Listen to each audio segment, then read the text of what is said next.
বন্ধুগণ, বর্তমান গ্যাসের সমস্যা, তার জন্য কম গ্যাস পুড়িয়ে একটি হেলদি নাস্তা রেসিপি নিয়ে হাজির হয়েছি। আর এই জন্য প্রথমে একটা বাটির মধ্যে আমি নিয়ে নেব ময়দা। এখানে আমি নিয়েছি 2 কাপ ময়দা। ময়দাটা নিয়ে নেওয়ার পর আমি এখানে দিয়ে দেব সেদ্ধ আলু। যেহেতু আমি এখানে 2 কাপ ময়দা নিয়েছি, তার জন্য আমি এখানে 2টো সেদ্ধ আলু নিয়েছি। যদি আপনারা ময়দা বাড়িয়ে দেন তাহলে কিন্তু আলুর পরিমাণও বাড়িয়ে দিতে হবে। এবার আমি আলুটাকে ভালো করে ম্যাশ করে নেব, যাতে আলুর মধ্যে যেন কোনো গোটা ভাব না থাকে। একদম পুরোপুরি আমি হাত দিয়ে ভালো করে আলুগুলোকে ভেঙে নেব। আলুগুলো আমার পুরো ম্যাশ করা হয়ে গেছে। এবার আমি গ্যাসের মধ্যে একটা প্যান বসিয়ে দিয়েছি। প্যানের মধ্যে দিয়ে দেব কিছুটা সাদা তেল।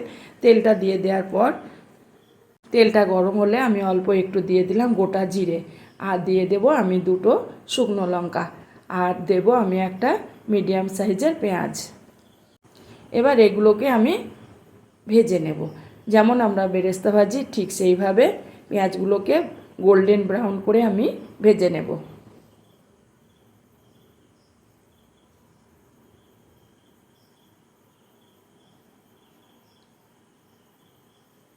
দেখুন বন্ধুরা, পেঁয়াজগুলো গোল্ডেন ব্রাউন হয়ে গেছে। এবার এগুলোকে তেল থেকে উঠিয়ে নেব। এক বিন্দু আমি তেল পেঁয়াজের মধ্যে রাখবো না, একদম পুরোপুরিভাবে ঝরিয়ে নিয়ে তবে পেঁয়াজগুলোকে উঠিয়ে নেব।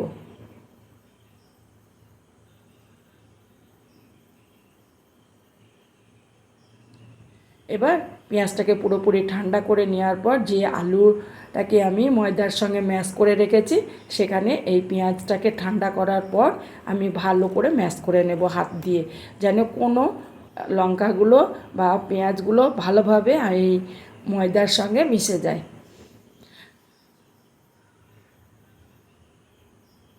এভাবে আমি পুরো বেরেস্তাটাকে মিশিয়ে দিলাম। এবার আমি দিয়ে দিলাম স্বাদ মতো লবণ, আর 1 চামচ দিয়ে দিলাম চাট মশলা, আর কালারের জন্য দিলাম হলুদের গুঁড়ো। এবার আমি এখানে দিয়ে দেব কুচনো ধনেপাতা। এবার আমি এগুলোকে ভালো করে মেখে নেব। আমি প্রথমে কোনো জলের ব্যবহার করব না। আগে যে আলু আছে, আলু থেকে যে ময়েশ্চারাইজ বেরাবে তাই দিয়ে আমি আগে ময়দাটাকে মেখে নেব।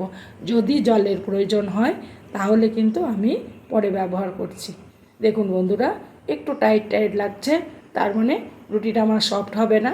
সেই জন্য আমি মোটামুটি 1 থেকে 1.5 চামচ জল দিয়ে ময়দাটাকে আমি ভালো করে মেখে নেব। এর বেশি জল আমি দেব না। ময়দাটা আমার মাখা হয়ে গেছে। এবার আমি লিচি কেটে নেব।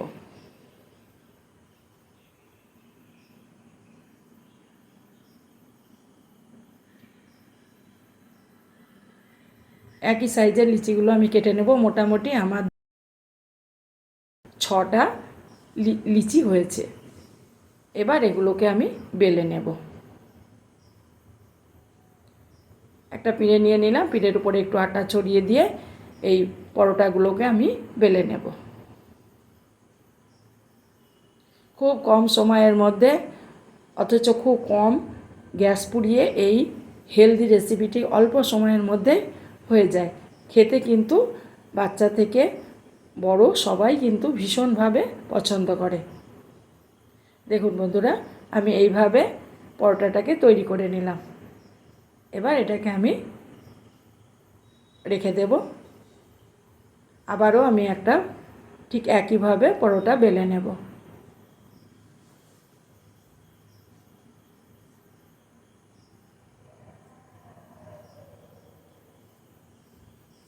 কোনো রকমের ঝামেলা নেই।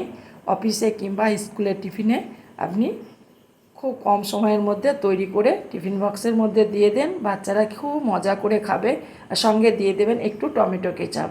এইভাবে আমি সমস্ত পরোটাগুলোকে বেলে নেব। তারপর আমি এটাকে সেঁকে নেব। এবার গ্যাসের মধ্যে একটা প্যান বসিয়ে দিলাম। আমি প্যানটাকে ভালো করে প্রথমে গরম করে নিয়েছি, তারপরে কাঠখোলাতে আমি একটা রুটি দিয়ে দিলাম।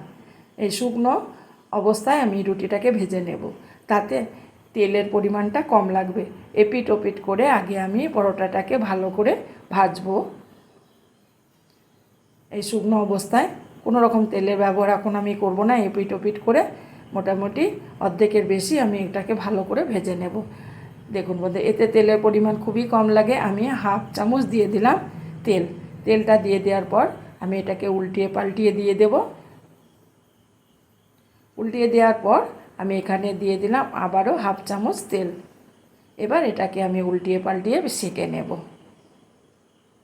ফুলতে শুরু করেছে দেখুন বন্ধুরা। এপিট ওপিট করতে করতে পরোটাটা ভালোভাবে ফুলে যাবে। একটু টিপে দিতে হবে, তাহলে পরোটা পুরোপুরিভাবে ফুলে যাবে।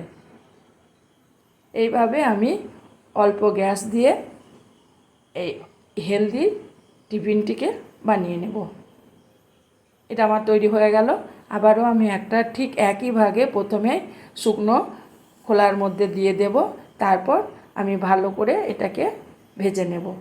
তারপর আমি তেলের ব্যবহার করব। আর এই শুকনো অবস্থায় যদি এটাকে একটু ভেজে নেওয়া হয় তাহলে কিন্তু তেলের পরিমাণটা কম লাগে আর গ্যাসটাও কম লাগে। খুব অল্প টাইমের মধ্যে এটা তৈরি হয়ে যায়, তার ফলে গ্যাসের পরিমাণটাও আমাদের কম ব্যবহার হয়। এপিট ওপিট করে ভেজে নেওয়ার পর তারপর আবারও দিয়ে দিলাম হাফ চামচ তেলটাকে দেওয়ার পর আবারও আমি এখানে আপনারা বাটার কিংবা ঘিয়ের ব্যবহারও করতে পারেন। আমি এখানে সাদা তেল দিয়ে পরোটাগুলোকে ভেজে নেব। তারপর এখানেও আমি হাফ চামচ দিয়ে দিলাম। এপিট ওপিট করে তেলটা দিয়ে দেওয়ার পর আমি এগুলাকে ভেজে নেব। এটা আমার ভাজা হয়ে গেছে। এবার এটাকেও আমি উঠিয়ে নেব। এইভাবে আমি সমস্ত পরোটাগুলোকে ভেজে নেওয়ার পর একটা প্লেটের মধ্যে তুলে নেব।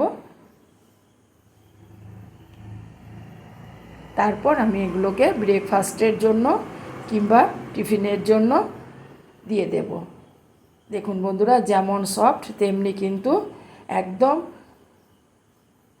মুখরোচক। এবার আমি আমার তৈরি টমেটো কেচাপ দিয়ে পরিবেশন করব।